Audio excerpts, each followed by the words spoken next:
नमस्कार, मैं हूं सुधीर और आप द न्यूज़ आर्टिकल देख रहे हैं। दोस्तों, बड़ी खबर आ रही है कि बसपा सुप्रीमो मायावती ने बड़ा मांग कर दी है मध्य प्रदेश सरकार से। बहुत ही बड़ी मांग, क्योंकि बाबा साहब की जो प्रतिमा को लेकर विरोध हो रहा था मध्य प्रदेश के ग्वालियर में, जो हाईकोर्ट परिसर के अंदर जो प्रतिमा नहीं लग पा रही है, जो कुछ मनवादी वकीलों द्वारा प्रतिमा का बहिष्कार किया गया, प्रतिमा का विरोध किया गया।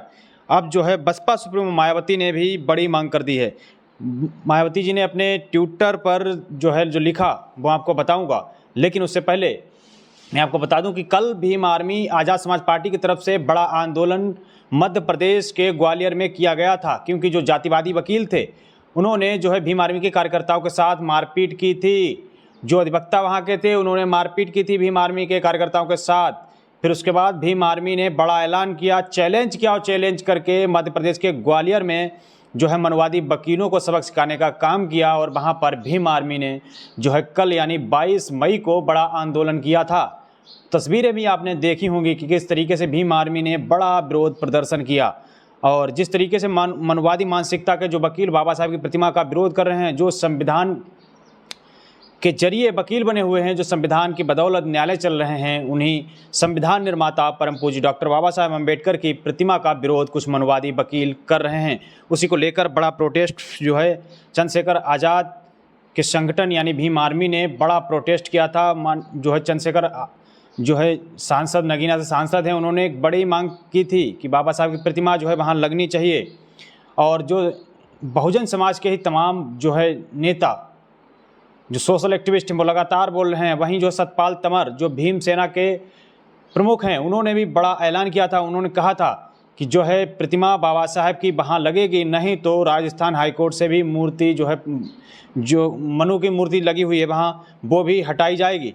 तो ये बड़ा सवाल, बड़ा फैसला करते हुए बहुजन समाज के सभी लोग लगातार बोल रहे हैं, लिख रहे हैं। वहीं बसपा सुप्रीमो मायावती ने तो बड़ा ऐलान कर दिया है। बसपा सुप्रीमो मायावती ने क्या कुछ लिखा अपने ट्विटर हैंडल एक्स पर, वो आपको बता रहे हैं कि मायावती जी ने लिखा है, मध्य प्रदेश के माननीय राज्यपाल, माननीय उच्च न्यायालय तथा माननीय मुख्यमंत्री जी भी मूर्ति लगवाने में आ रही बाधाओं को दूर करके तत्काल उच्च न्यायालय में खंडपीठ ग्वालियर में संविधान निर्माता भारत रत्न बाबा साहब डॉक्टर भीमराव अम्बेडकर की मूर्ति का सम्मानपूर्वक स्थापित कराएं।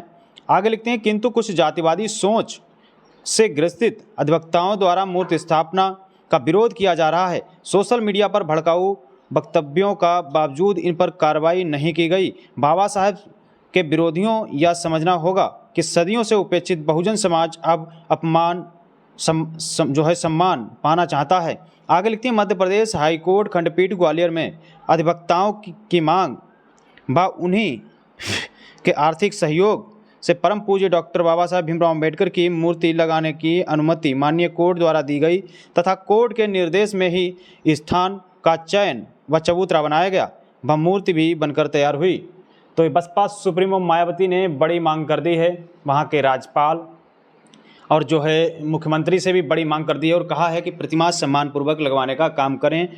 तो देश में अब बहुजन जिस तरीके से बाबा साहब डॉक्टर भीमराव अम्बेडकर जिन्होंने संविधान दिया, उनके प्रति अब जागरूक हो रहा है, क्योंकि इस देश में संविधान अगर ना होता तो दलित पिछड़े आदिवासियों के साथ क्या अन्याय होते होंगे।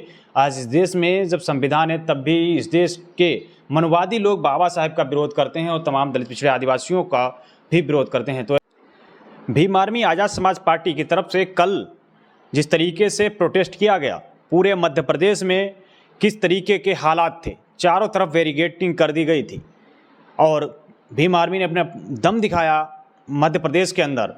और जो मनुवादी वकील जो कह रहे थे कि भीम आर्मी कहाँ है, उनके लिए एक बड़ा तमाचा था। और भीम आर्मी ने पूरा मध्य प्रदेश में किस तरीके से प्रोटेस्ट किया। अगर शासन प्रशासनिक व्यवस्था ठीक नहीं होती तो दिक्कतों का सामना करना पड़ सकता था। इतनी भारी संख्या में भीम आर्मी आज़ाद समाज पार्टी के लोगों ने प्रोटेस्ट किया। तो आप समझ सकते हैं बहुजन समाज जागरूक हो रहा है, पढ़ लिख रहा है और अपना न्याय लेना चाहता है। और अब वो बहुजन समाज नहीं बचा। जिस तरीके से आप बहला फुसला कर उसको राजनीतिक से भी दूर रखते थे और सामाजिक प्रताड़ना सहता रहता था, लेकिन अब ऐसा होने वाला नहीं है। फिलहाल आए दिन मनवादी लगातार दलित पिछड़ा आदिवासियों के साथ अन्याय करते हैं, क्योंकि सिस्टम में उनके लोग हैं, इसीलिए उनके साथ अन्याय होता रहता है। लेकिन अब बहुजन समाज धीरे धीरे पढ़ लिख रहा है और सिस्टम में भी पहुंच रहा है। जब सिस्टम में धीरे धीरे पहुंचेगा, जिस तरीके से हाल ही में अभी चीफ जस्टिस ऑफ इंडिया जो सुप्रीम कोर्ट के न्यायाधीश, मुख्य न्यायाधीश बने हैं, जो मुख्य न्यायाधीश हैं BR गवई साहब, जिन्होंने 52 में जो है मुख्य न्यायाधीश के रूप में शपथ ली, वो दलित समाज से आते हैं। तो ये कहीं ना कहीं बहुत बड़ी पहल है। और जो कि मतलब जो है पहले बौद्धिस्ट हैं और दूसरे दलित CJI बने हैं। तो अब लोगों की नज़रें भी जो है कुछ ऐसी लग रही हैं, ताकि उनको लग रहा है कि हाँ कुछ न्याय हो सकेगा, क्योंकि दलित पिछड़े आदिवासी भी ऐसी संवैधानिक संस्थाओं में जाने लगे हैं जिसमें उनका वर्चस्व नहीं था, जिसमें उनकी संख्या ना के बराबर थी। लेकिन अब धीरे धीरे जब बहुजन समाज पढ़ लिख रहा है और आगे बढ़ रहा है, तो कहीं ना कहीं अब लग रहा है कि न्याय जो होगा अन्याय के खिलाफ ही होगा। तो आने वाले समय में देखना ये होगा कि बहुजन समाज के साथ क्या कुछ हो रहा है। बाकी जो है किस तरीके से भीम आर्मी आज़ाद समाज पार्टी ने किस तरीके से अपना दम दिखाया मध्य प्रदेश के ग्वालियर में, और जिस तरीके से अब जो है बसपा सुप्रीमो मायावती ने भी बड़ा ऐलान और बड़ी मांग कर दी है। जो वहाँ की सरकार है उससे जो है राज्य सरकार से भी बड़ी मांग कर दी है। सरकारों से बड़ी मांग करने के बाद जो है वहाँ के जो राज्यपाल हैं उनसे बड़ी मांग की है और कहा है कि बाबा साहब की प्रतिमा सम्मानपूर्वक न्यायालय के अंदर स्थापित करवाई जाए, क्योंकि ये जो है माननीय जो है वहाँ के जो चीफ जस्टिस थे उनकी राय से लग रही थी। लेकिन फिलहाल मनवादी वकील जिस तरीके से विरोध कर रहे हैं, भड़काऊ भाषण जिस तरीके से दे रहे हैं, उनका किस तरीके से बहुजन समाज ने बहिष्कार किया, किस तरीके से बहुजन समाज ने उनको जो है जवाब दिया, उनके ही शब्दों में लगातार सोशल मीडिया पर लोग बोल रहे हैं, लिख रहे हैं। क्योंकि अब जो है बहुजन समाज अन्याय सहने वाला नहीं है, क्योंकि अब वो बोलने और पढ़ने लिखने लगा है। लगातार लोग जो है सोशल मीडिया पर लिख और बोल रहे हैं। फिलहाल बसपा सुप्रीमो मायावती जी का जो ट्वीट आपने पढ़ा और देखा, किस तरीके से उन्होंने मांग की, तो इस पर आप लोगों की क्या राय है, अपनी राय कमेंट बॉक्स में जरूर दे सकते हैं। और हमारा वीडियो आप पहली बार देख रहे हैं, हमारे चैनल पर पहली बार है, तो इसको सब्सक्राइब जरूर कर लें और ज़्यादा से ज़्यादा लोगों तक पहुँचाने का काम करें। शुक्रिया।